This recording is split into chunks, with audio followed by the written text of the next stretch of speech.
Garland County Historical Society meeting this month. We have a special treat today, but first we're going to say the Pledge of Allegiance, and Ed Fisher is going to come up and lead us in the Pledge of Allegiance. Ed?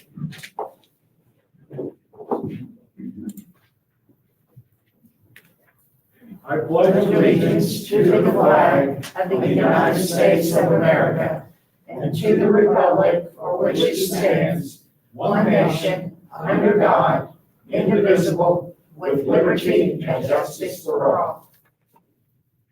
Thank you, Ed. Now, you all received the minutes from last month's meeting, and we need to approve them. Do we have a motion to approve the minutes as Kyle? Do we have a second? Julie? Okay. All those in favor say aye. Aye. The minutes are now approved as read. Thank you so much. Now we're going to hear from Kyle Clem, a board member, about the Historical Society and this. You need these? I need them. I don't know if I can read, but I know everybody knows a little bit about the eclipse happening next month. I just got off the phone with the city, and I just want to give you a couple quick kind of things to tell you about how big this is about to be. The city has purchased 125 porta potty, and that are going to put all around town because they anticipate traffic of going nowhere. And I know you see that it's a 3-minute deal, but it's really a 3-hour deal, because the start of the eclipse starts before lunch, and then you have the totality, which is that little 3-minute blip. But people are going to be stopped for quite a while. So just kind of prepare yourself, if you have any medicines, they told me to make sure that you filled your prescriptions a couple days in advance, as well as make sure you have your car filled up with gas. And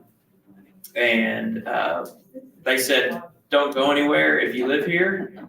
Stay at your house. It's going to look the exact same at your house as it would anywhere else. So just kind of a little tip for you there. Don't get out and get in all the mess.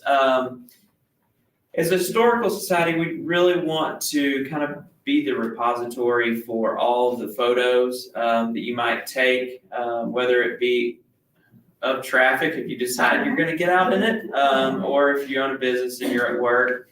Go outside, take a couple of pictures, because we want those. We want to be able to share those with the future. A lot of people will be, I'm sure, coming in town when there are future eclipses and kind of researching and seeing how do we handle traffic? How do we handle this? So if you would take pictures, send them to us. You can either do it on the Historical Society website, or you can also email historicalsocietyeclipse@gmail.com. Other than that, take it very seriously. The city really wanted me to stress that.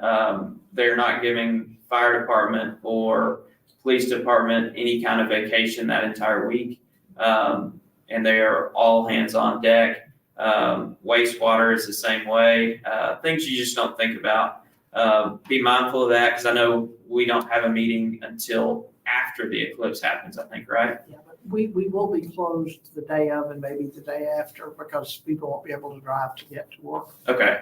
Yeah, the society itself will be closed the day of the eclipse and the day after, just because of these same reasons. So, And the hospitals are staying. yeah, and the hospitals are all staffing up. They're actually pulling some people in from other hospitals. I talked to a person at National Park Hospital the other day, and they are actually renting golf carts in case they need to drive on the sidewalks, which is something you just can't even imagine. But when I talked to the city today, they said, imagine Arkansas Derby Day potentially times 10. So just be thinking of that whenever the eclipse is here. But again, take your pictures.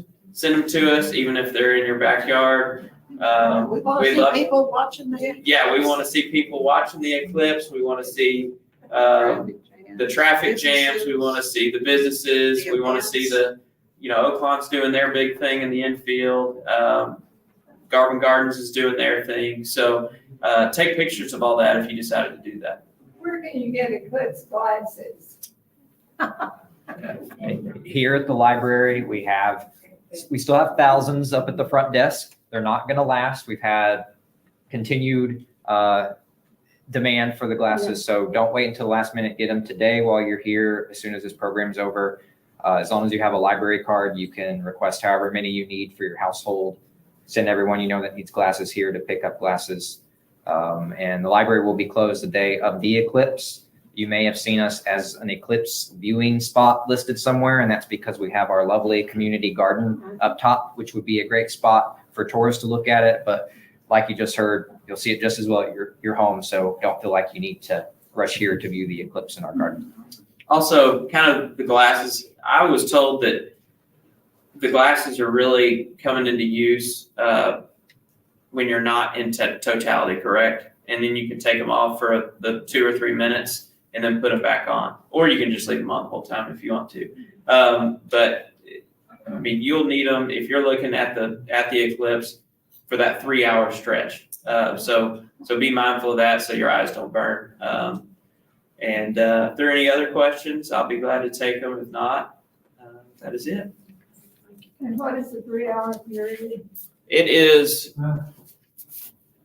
it's like 11:30 something to, The total is at 10 till 2, and it's 4.5 minutes. This is a longer one. The longest is 7.5, but this is gonna be 4.5 minutes of totality, which is long for us, which is great. So, On the National Park website, it says that the partial phase will start at 12:32 p.m., lasting until 3:10 p.m. The totality portion that hits Hot Springs is 3 minutes and 40 seconds from 1:49 to 1:53 p.m. So that's 49. the main event is that.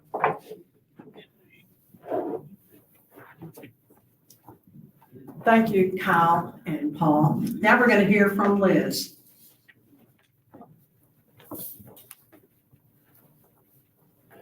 Thank you. I'd like to invite you to our next program, which is the third Tuesday in April, April 16th, for an introduction to U.S. Route 66, America's most famous highway. And this is brought to us by our longtime GCS member and friend, Drew Knowles. Drew, stand up. Yay, there's Drew. You may not know that he is a wonderful photographer and author, and he's the author of the books Route 66 Adventure Handbook and Route 66 Quick Reference Encyclopedia. I cannot even imagine how many times he has driven Route 66, but he's going to share his truly amazing photographs and stories with us in April. And today we are delighted that our program is about the iconic Hot Springs attraction, the Arkansas Alligator Farm and Petting Zoo. And the program is brought to us by Jamie and Suzy Bridges. They are truly members of a Hot Springs dynasty, which they're going to explain to you. And they're co-owners of this very, very long time landmark. Speaking of dynasties, they have raised 2 children here and had 2 grandchildren, and they and their landmark are such a part of this community. We are delighted to have them here today. Thank you for coming.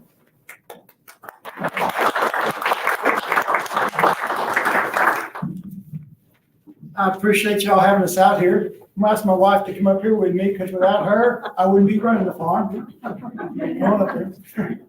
But we've been running the farm, I guess, for about 8 years now. And it's one of the oldest tourist attractions here in town. It all started, like it says, back in 1902, by a man named Mr. Campbell. And when he started the farm, all he had was alligators and a marine museum. It was called a Gator Farm and Marine Museum when he started, okay? So he had alligators and he had marine organisms that were stuffed and so forth that you could look at. One of the most famous one is the merman, which I'll show you here in a second. You'll see a picture of it. But then my grandma and grandpa, Mr. and Miss Jack Bridges Sr., bought it in 1947.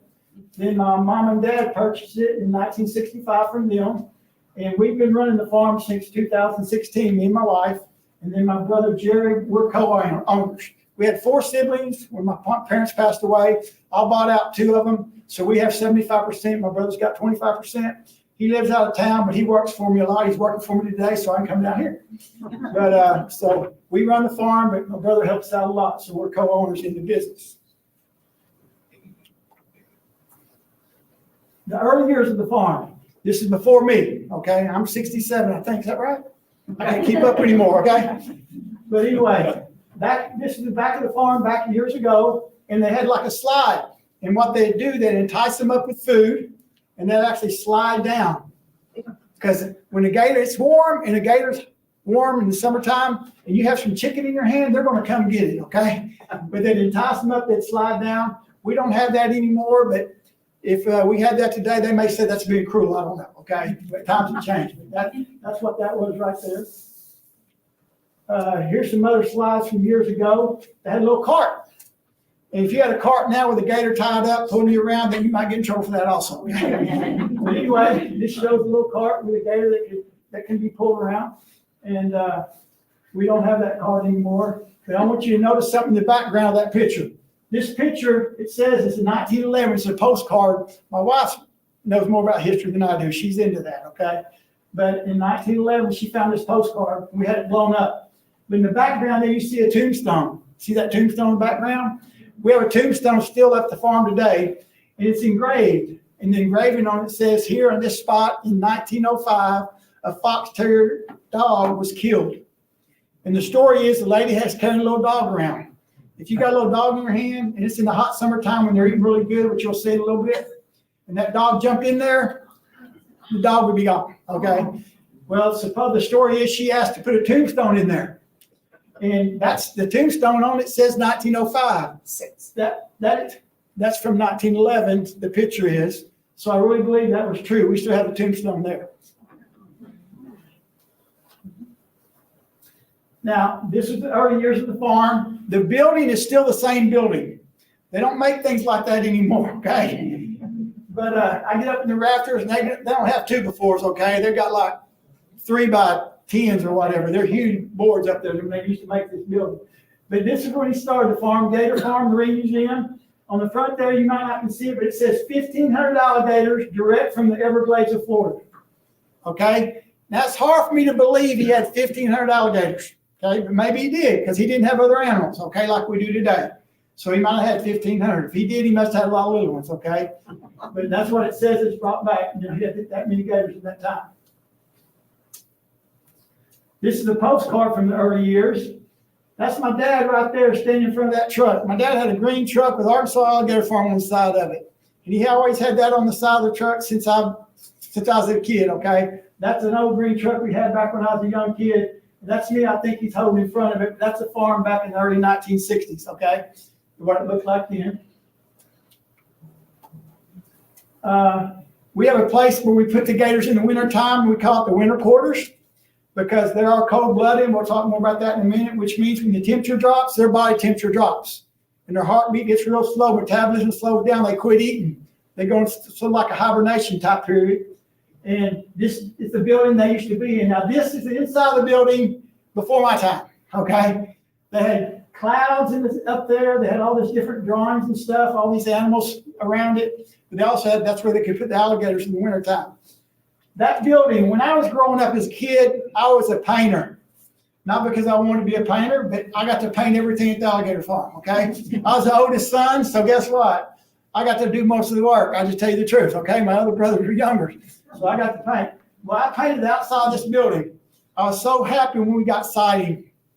Anyway, I'm painting the back of this building. What's in the woods, right? The back of the building. As I'm painting, I'm scraping and painting up there. And there's an opening to get to the top, right? It's got a lock on it that's totally rusted. I'm thinking, I'm gonna find a treasure. I've got to get that lock off. I got to get up there and find me a treasure because don't tell how long that lock's been on there. So I go get me some bolt cutters and buddy, I cut that lock off there and I get up in the ceiling and all I could see was chicken wire. It's chicken wire. Since then they put a ceiling in under that, okay? You can see the chicken wire where they had all those clouds and stuff, okay? And they had a 2x12. You could walk across the middle of it. That's all, okay? That's what was up there. I thought I'd go find me a treasure. But now it's not, it doesn't look like that now, okay? It looks like a regular big building, okay? But we still put the gators in there in the wintertime. Here's a close-up of the gator slide. You see them going down, and that's a painting of it right there. This was one of the guy that started the farm is called the Gator Farm Marine Museum. And one of the first things he got was a merman, they said. That building used to be full of stuff, okay? It used to have all kinds of things. And we still have a swordfish in there, a blowfish, a sea turtle, a few things like that. They're still in it. I've got pictures of all of that. And she's got pictures of everything of that up here. But in the 1940s, my dad said somebody broke in and stole a semi-truckload of stuff from the guy that he had in there, okay? So we don't have it, but they didn't take the merman, thank goodness. We still have the merman, all right? And it's been in Ripley's, believe it or not. And I'll let my wife tell you a little bit about the merman. We've been married 40 and a half years. He was 7, he was 67.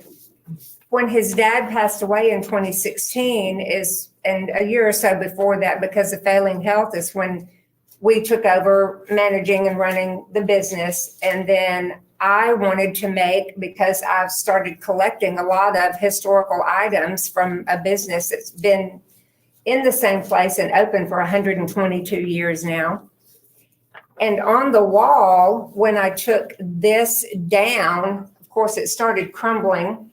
When I read it, my heart started racing. This is a letter from Mr. Ripley himself.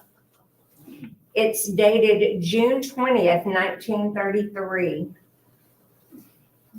He addressed it to the Hot Springs Park superintendent, and he was inquiring to obtain, that's the word that he uses, to obtain the merman that was at the Arkansas Alligator Farm and Marine Museum. And the reason that he wanted the merman was for the Chicago World's Fair that year in 1933. So I drove it as quickly as I could to Office Depot and got it laminated. So I have that original letter laminated, and it's in my display case of a lot of the other historical things that I have. But I did type it out above it because it is a little difficult to read on the letter there. Jamie's dad's philosophy at the Alligator Farm is, if you don't know, make something up. And if you make something up, make it sound good. I think that's how he did his fishing stories, deer hunting stories, and all of that. But for years, he told the customers that Mr. Ripley came in and offered to buy the merman from him.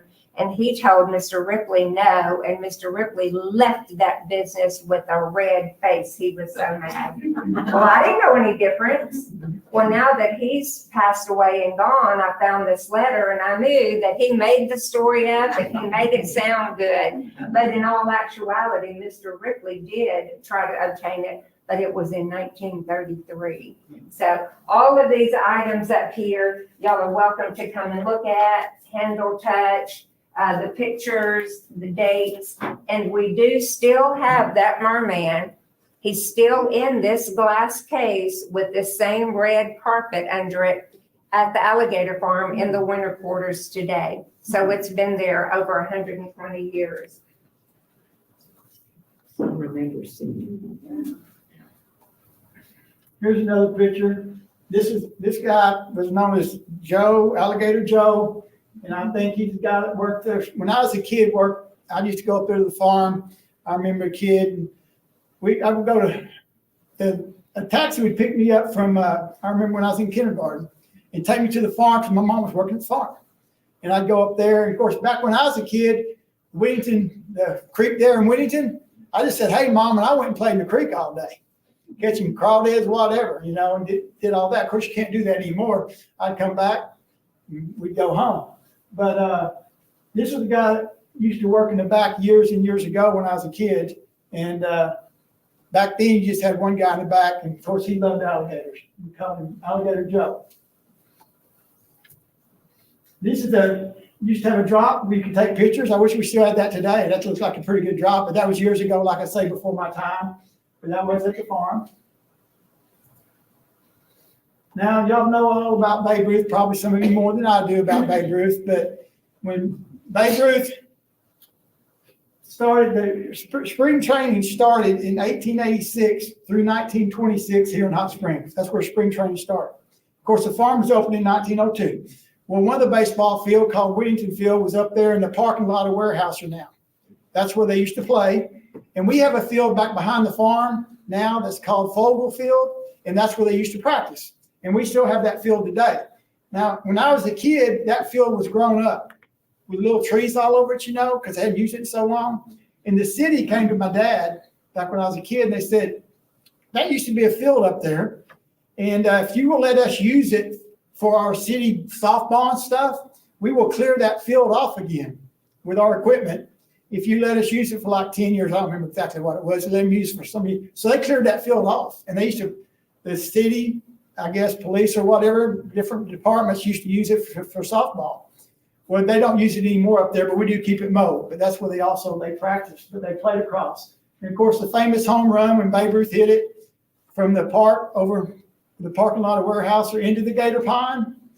It's supposedly 563 feet, and that's back before they had these bats and balls like they have today, so I can't imagine. But Babe Ruth was not he was a pitcher. Okay, and back then pitchers didn't bat. So he's, pitching. Well, one day they're playing a game and the first baseman's hurt. And they said, Babe, you got to play first base. So he goes out there and plays first base. And like in the fourth inning, he hits a home run. They talk about how far he hit it.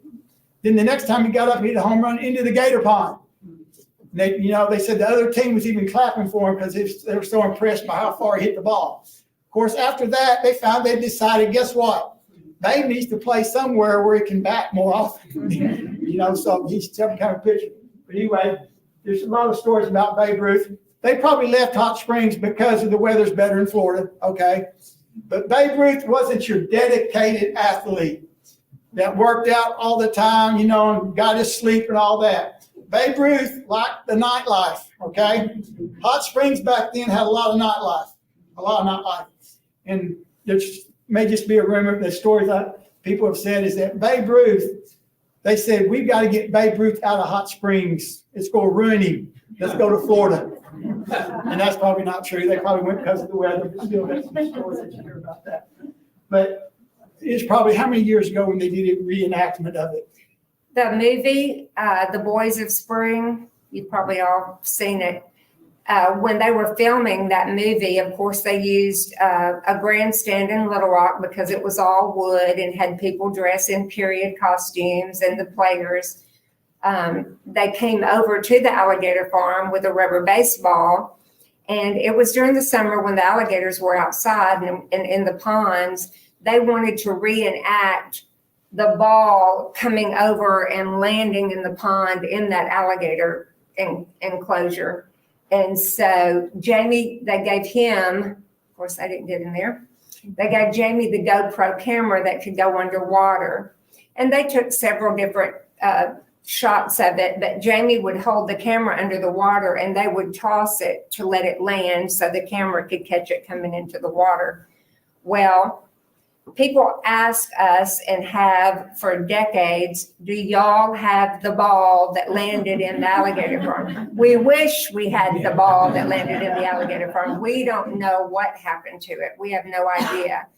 But we do know that day, a large alligator, 9 feet, 10 feet long, happened to grab the ball before he could. And so we had a little bit of a mess on our hands. He said, go get the grabber. And what he did is he grabbed the alligator by the tail, pulled it up because they have to throw their head up to swallow things whole. And he kept the alligator in a position to where he couldn't swallow the ball. And I'm slow, but I climbed the fence, ran to the feed shed, got the pincher, ran back climbed over the fence, and we were able to use the pincher and get the ball out of that alligator's mouth. So who knows, an alligator could have swallowed it at that time. I don't know.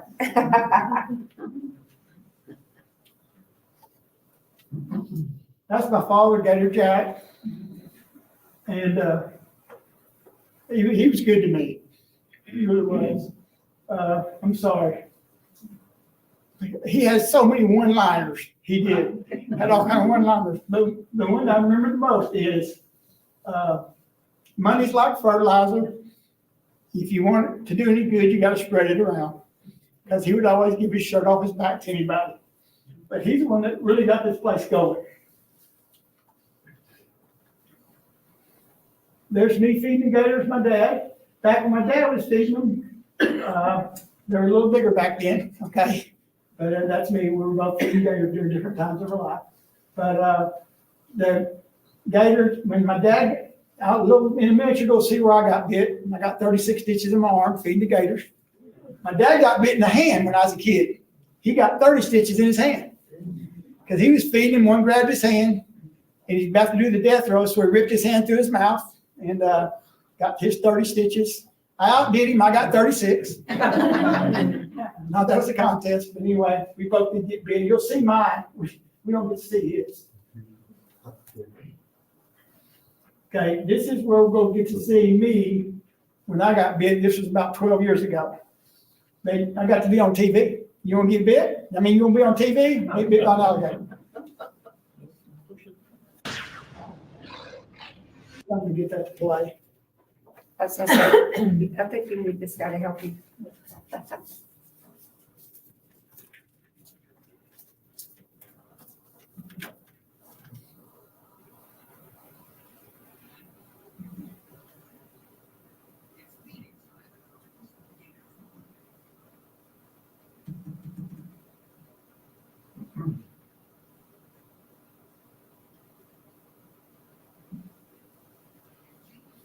While they're doing this actually on a feed day, that's our busiest times, Thursday, Saturday, and Sunday at noon. People like to come and watch the alligators eat.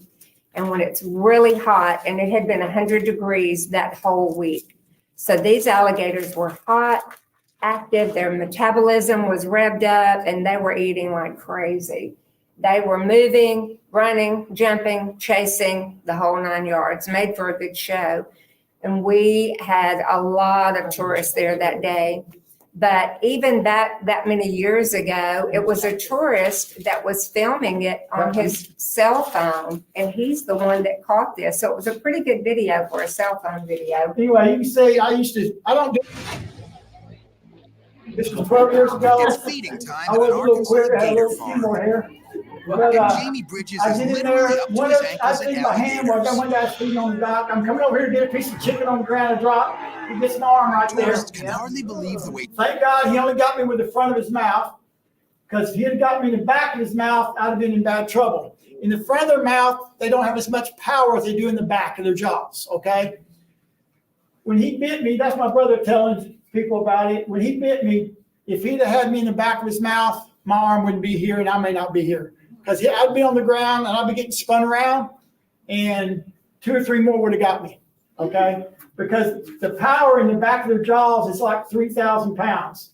If I'd have been like right here, like they throw that piece you'll see here, they throw it in there. If my arm would have been back there, I'd have broke some bones and he'd have been spinning me around the ground. I'm showing it now. And it'd have been bad. But right there, he's got me. Did you see that second one that missed me? Barely missed my right arm.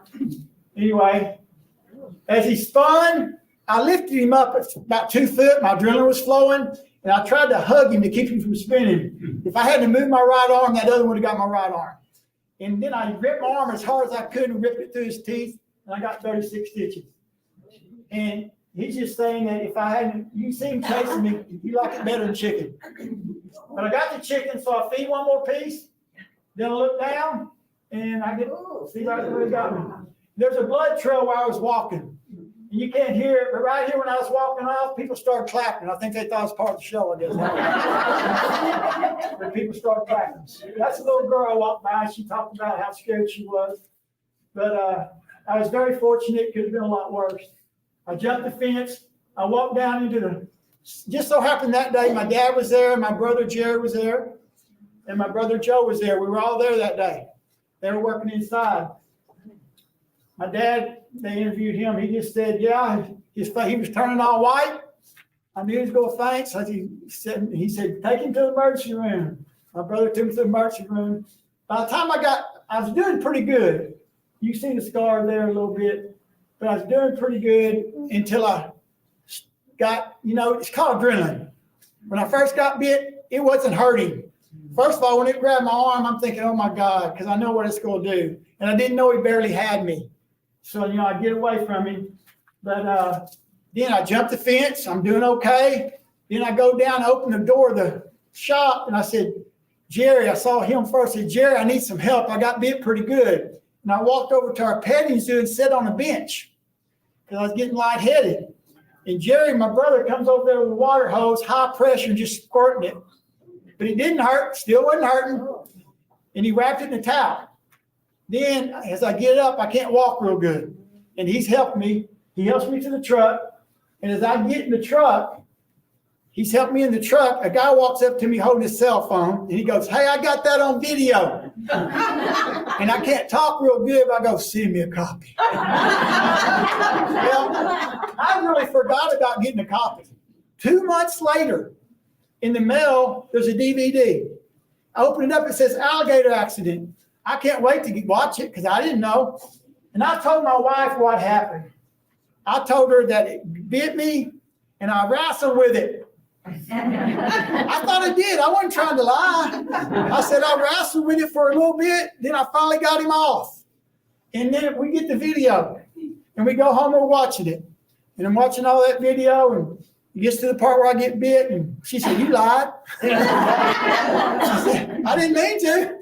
But anyway, man, that one got me. I didn't even know about the other one that missed my right arm. I didn't know about that. When he saw that, he went weak in the knees. Really, He didn't know. after I saw the video, I was more scared than when I got bit, okay? And after I got bit, of course, the feeding shows, I didn't feed for a few weeks because I couldn't use that arm. But then when I did feed after that, I did get out there with him, but the gator was there and I was throwing it at him. I was throwing him at him. I wasn't getting real close. But since then, I get in there and I feed. It's like 4 or 5 years ago, I'm feeding, and you got little boards you walk across to get across. And when I'm up there talking before the feed show, I see that board's right next to the edge. I think, I got to pull that board over because when I step on it, it's going to fall. I'm thinking that while I'm talking about doing a little feed show, I'm talking to people about it. When it comes time to feed, I forget about the board, but it wasn't this hot when this other incident happened 4 or 5 years ago. It wasn't as hot, and they weren't eating as good. Thank goodness. So I'm out there with a bucket and I'm feeding them. Then I'm going to go across the little island to that island. I step on that board. It goes out from under me. My head hits the concrete. That's what hurt. I still got the bucket and there's gators in the water and I jumped up pretty fast. I got that on video too. I jumped up. Somebody had a copy of it. They sent me a video. I jump up real quick and I get out and there's another guy at work with me came over there to try to help me. But I was very fortunate then. If it would have been like that, then they would have got me. They'd have been all over me, okay? Since all these bites and accidents, I built new docks. You saw how little those docks were. Now the docks go out about 15, 20 feet, and they're this high, okay? And we feed more off the docks now. Now we're going to move them out in the middle of next month. And they haven't eaten since October, but they won't hardly eat good there either because it's still too cool. So I will get in there and mess with them then, April and May and stuff there until they eat. But in June, July, and August, we feed more off the docks because I don't want somebody else to get hurt, one of my workers and so forth. But that was the feed show. And I don't know. Can we go to the next one?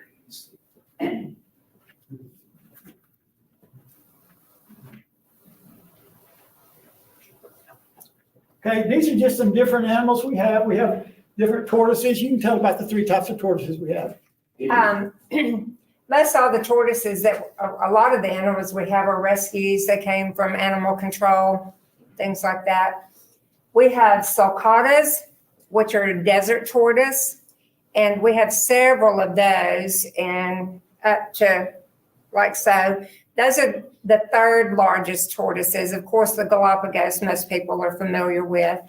And tortoises actually are the reptiles that have the longest lifespan. That's another exaggeration that was told at the alligator farm, where alligators or crocodilians being hundreds of years old. Alligators' lifespan is actually the lifespan of a human. They live about 60 to 80 years. So, it's not like they've been around for a long time, but they themselves don't live that long. But that happens to be the picture of the sulcata. And the sulcatas are also referred to as spur-thighed tortoises. And they're very popular at pet stores. A lot of people have them. Some people have them in the backyard during the summer, have a place in the garage, because they, like alligators, are cold-blooded reptiles. Lizards, frogs, snakes, turtles, tortoises, crocodilians, if they're cold-blooded, they cannot control their internal temperature. Their internal temperature is exactly what the external temperature is. And so we have a true fall and winter and cool spring here, and it's too cold for them to survive. So we provide the protection by moving them in the winter quarters. We have the sulcata, then we have leopard tortoises, and then we also have South American redfoot tortoises. And we allow the customers to go in with those tortoises when they're eating, and they can feed them collard greens, kale, lettuce. I grow a few raised bed and grow a garden up there to help supplement with the food. We go through a lot. But you can see that we've got a clip with a piece of lettuce on it, and that little boy's feeding the tortoise, and people tend to really enjoy that. We let them feed the rabbits and hold the rabbits. And you can see that happens to be Jerry's little granddaughter. And we have the rabbits there at the petting zoo. We have goats, Barbados sheep, miniature donkeys, emus, rabbits, ducks, and the tortoises at the petting zoo. And we provide food for people to be able to feed those animals. And then several of the pens that can go inside and physically interact with them. Here's some other things we have. You see, everybody gets told an alligator that comes in, and That's get to part hold of your one in. admission, is you can hold, pet, or touch an alligator, or kiss it. Some people kiss them. We put a rubber band around its mouth, and it's safe. We have a parakeet house now where you can buy a ticket for $5. You get 2 sticks with bird seed on it, and then you go in there and feed the birds. People like doing that. I don't know if you can tell from the picture, holding the stick and the birds on the end of the stick, but people really enjoy getting to feed the pretty birds like that. For $5, you get to feed a little gator if you want to. 2 pieces of meat on a stick, and that's a little kid feeding the little gators right there. Of course, we have goats, and that's my 2 grandkids in that picture. And goats like to chew on things, your shoelaces, and one's working on Morgan's hat, and one's working on Morgan's sweatshirt. So be prepared. There's somebody else holding the gator. Then also, that's the bigger docks I built. You see the high sides? And during the feed show now, we let people feed the big gators. They get to hold a stick with meat hanging off the end of it. And the gator comes up and grabs it, eats it, and swallows it, because gators swallow the food whole. Now, I could throw a whole carcass of a deer in there, and they're going to eat it. But what they do, they'd bite down with about 3,000 pounds of force. They spin and rip off pieces of meat. That's what they were trying to do to me. Spin and rip off pieces of meat. Point out the picture in the back of that, behind that dog. That actually is the alligator enclosure where the ball went in that Babe Ruth, and so that neon yellow sign on the fence, we have that posted as an indicator that this is the site where Babe Ruth hit his record home run. Right there. That says this is where the ball is in this pond. That's a pond. I just thought I'd point it out that we did have that indicated in there. Some people come by and say, we just want to go in and see where the ball landed. And every once in a while, if I'm in a good mood, I said, okay, go there and come back. I said, but this is a business, okay? We've got a lot of feed we feed out here. And is this gonna have any voice to it? This is my son. He's in charge of our marketing there at the farm. And he's also in charge of this out Lake, works for Lake Helman High School. But, he had a good little thing here that goes through and shows the different things. people This can was a do. piece that he did for us for PBS.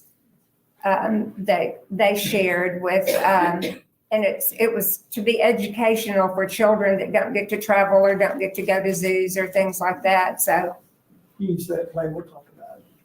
it's just, It just all shows these the are front so of the farm. much better if you could hear, him talking on it. He's a great speaker.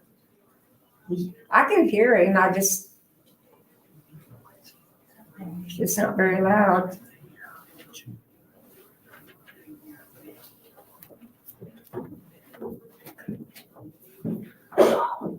He's just telling about the front of the farm. He's gonna go through the different things people get to do.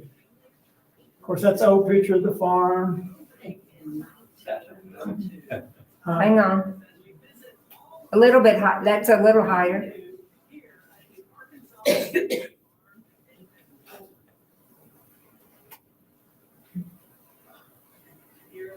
These are just different things people get to They do. might can hear it.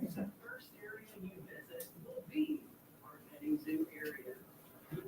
Feeding for you to come and enjoy these animals and get up close and personal with many of them here in our petting zoo area. Max volume. Why it's so quiet? Did you know pygmy goats are the most common breed of goat kept as pets? Can you believe this little guy, the African tortoise, can grow up and be 70 to 100 pounds? Gonna be a big guy one day. You never have to worry about our animals eating their vegetables here at the Alligator Farm and Petting Zoo. We grow a lot of our own vegetables right here in our rabbits. We love fresh treats. One fun part of visiting the Arkansas Alligator Farm and Petting Zoo is that you'll get to hold a baby alligator. These are our baby alligators, and they're American alligators. And one cool thing about alligators is they're cold-blooded. That means when it's cold outside, their bodies slow down, and they don't eat, and they bury themselves and hibernate in mud and leaves. When it's warm outside, they come out and they'll join in the swamps and the lakes, and they hunt for food, and they have all of their alligator babies. This is a replica of an alligator nest. So a replica means it's just showing you what one might look like. So when a mom alligator lays her eggs, she makes a big nest. And the nest is 3 feet high and about 7 feet long. And that is where she's going to lay around 50 eggs. And it takes about 9 to 12 weeks for a baby alligator to hatch out of those eggs. Budgie is also known as a parakeet. And here's something really silly. If a parakeet throws up on you, that means he's trying to make you a part of their family. He's feeding you. Somebody heard that. These are the biggest alligators we have here at the Alligator Farm. Alligators make 3 sounds. They'll hiss like a tire, and that means leave me alone. They'll grunt like a pig, and that's done during mating season. And then sometimes you'll hear them bellowing like a bull, and that means there's probably going to be rain in the next 12 to 24 hours. Now, I bet you didn't know that alligators could be your next weatherman or weatherwoman. We talked earlier about how alligators only eat when it's warm outside because they're cold-blooded. Well, we're in the summer now here at the Alligator Farm, and these alligators like to eat. But boys and girls, it's different from how your parents tell you to eat.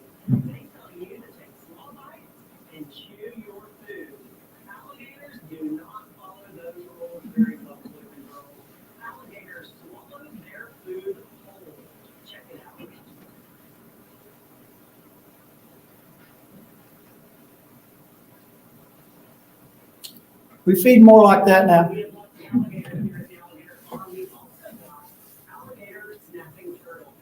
These turtles are old, and they're over 100 years old, and they're 150 pounds.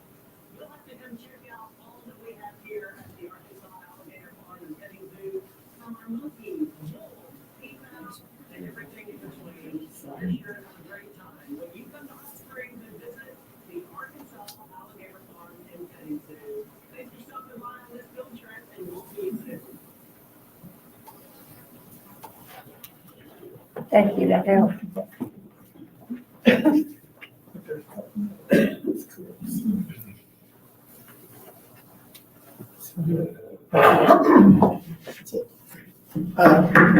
Go ahead, you tell other things that affect you. Yeah, if y'all want to bring the lights up here on the front, he's done with the video.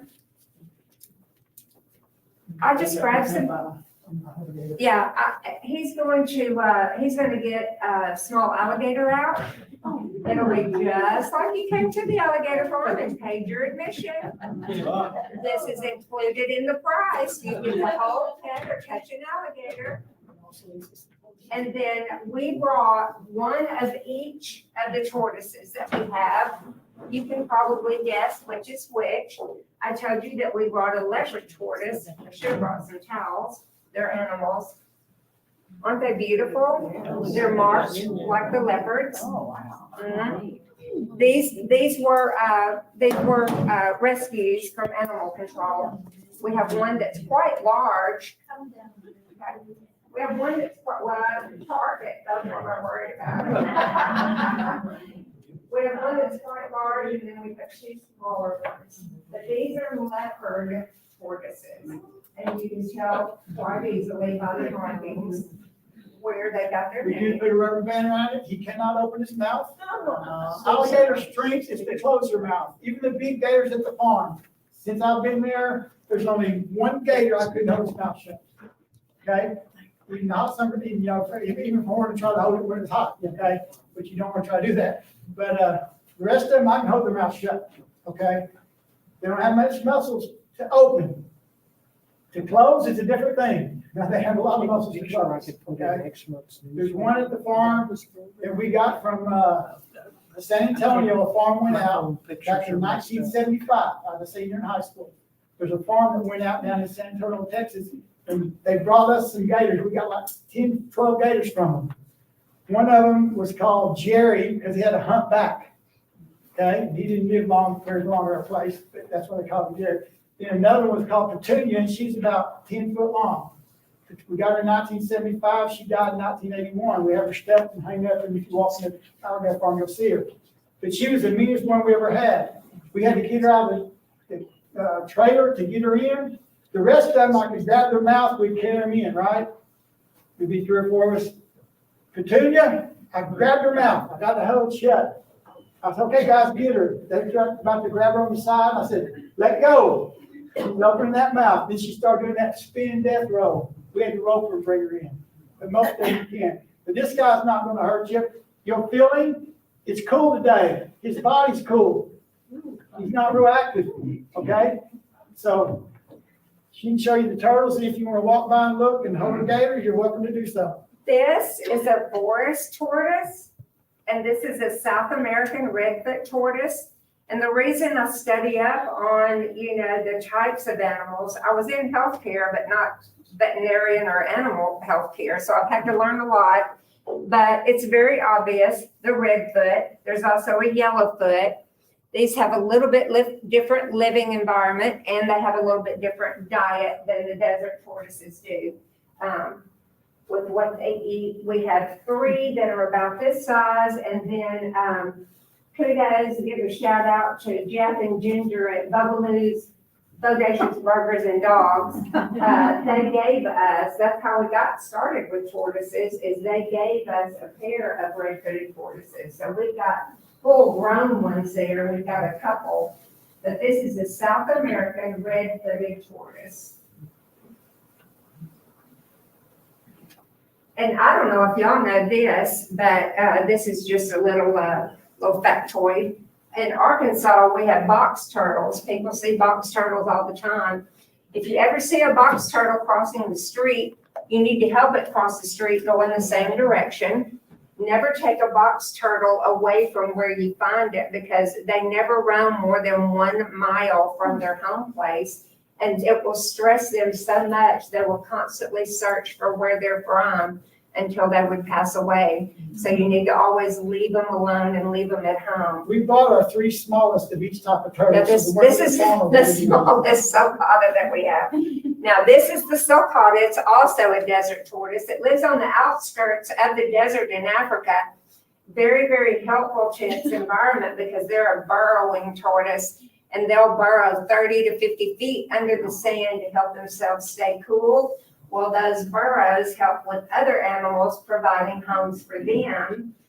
And so, it's a good ecosystem there. But they're also called spur-thighed tortoises. And you can see on the front legs the spurs that they have, and therefore that secondary name that they have. And these are the 3rd largest tortoise variety. What's that with the leg? That's why I asked. When he came up with that, This gator's right at probably 5 years old.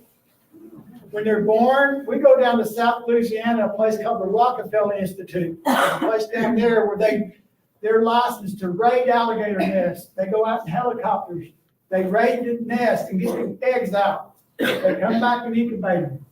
An alligator is one of the few animals that the temperature at which the egg hatches determines whether it's a male or female.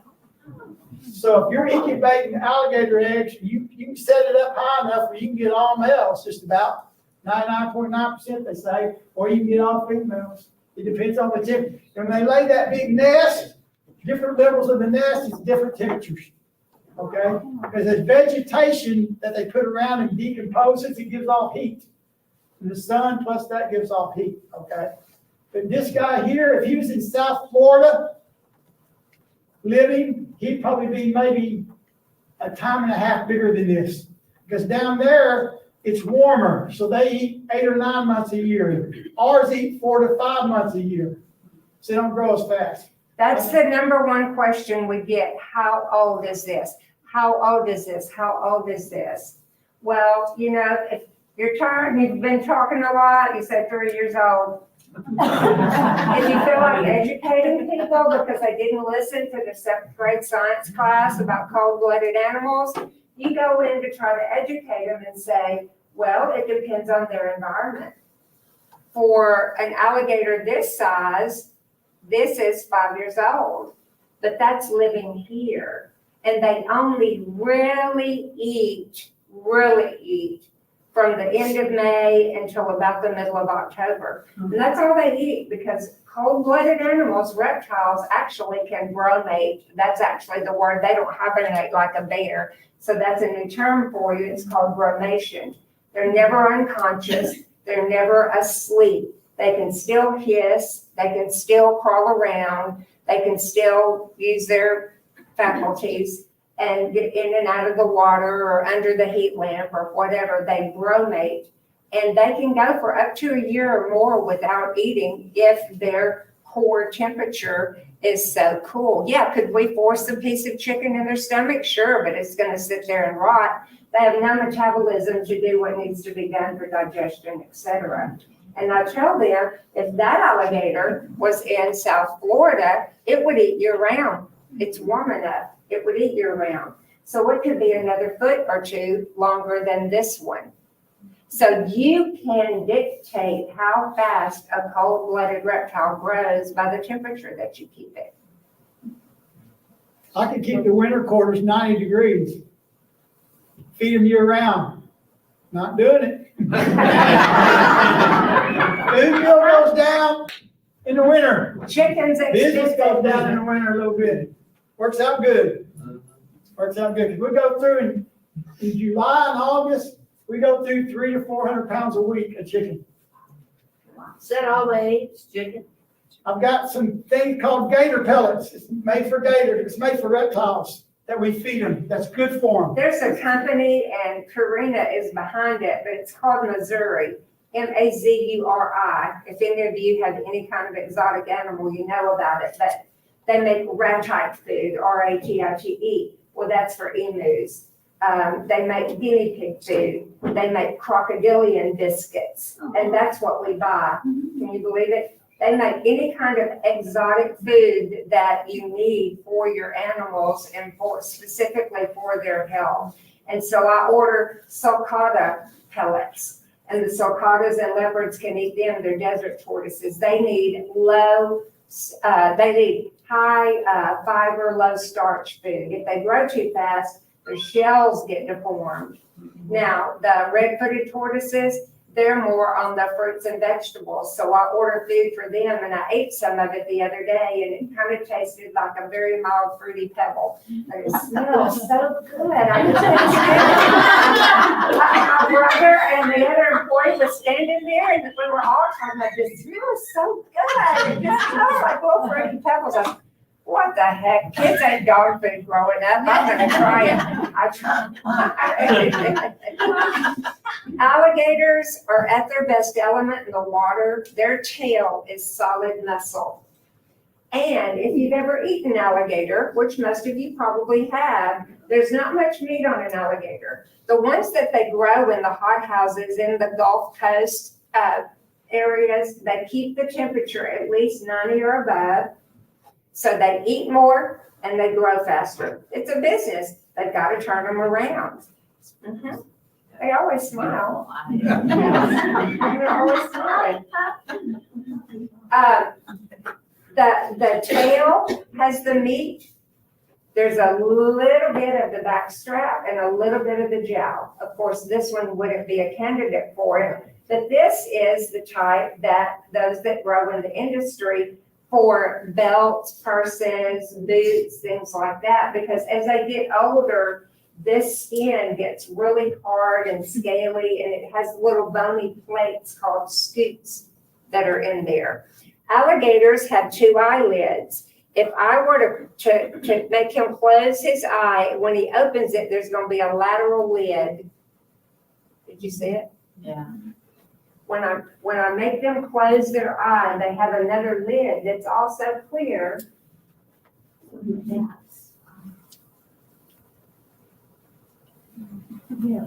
And it goes that way. So when they're underwater, they've got a protection over their eye and can swim, but they just put these feet back behind them like this, and that tail is strong.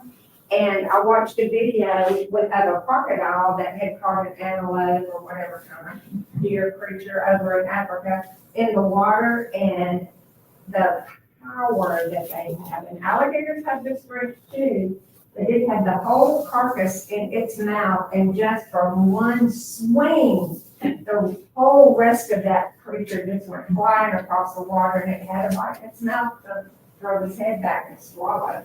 But the bottom part of the alligator is as soft as it can be. They don't feel like a snake, but it's as soft as it can be. And then, of course, the top part, has the hard ridges on it that goes on down. Who wants to hold one? Y'all can come up here and walk around, look at the things, touch or hold it out. Sure. And then I brought all kinds of postcards all the way back from 1906. If I've got dates written on the front of them, it's because they were used postcards and the postmarks on the back of it. Those are some items I found at estate sales that are things that we used to sell at the alligator farm decades ago. The cedar box is from 1953. Alligator purses, belts, wallets, things like that they used to sell up there. I've got a picture of Jamie's grandfather. He's the one that bought it in 1947. His name was Elmer Doris Bridges Sr., aka Jack. And my father-in-law was Elmer.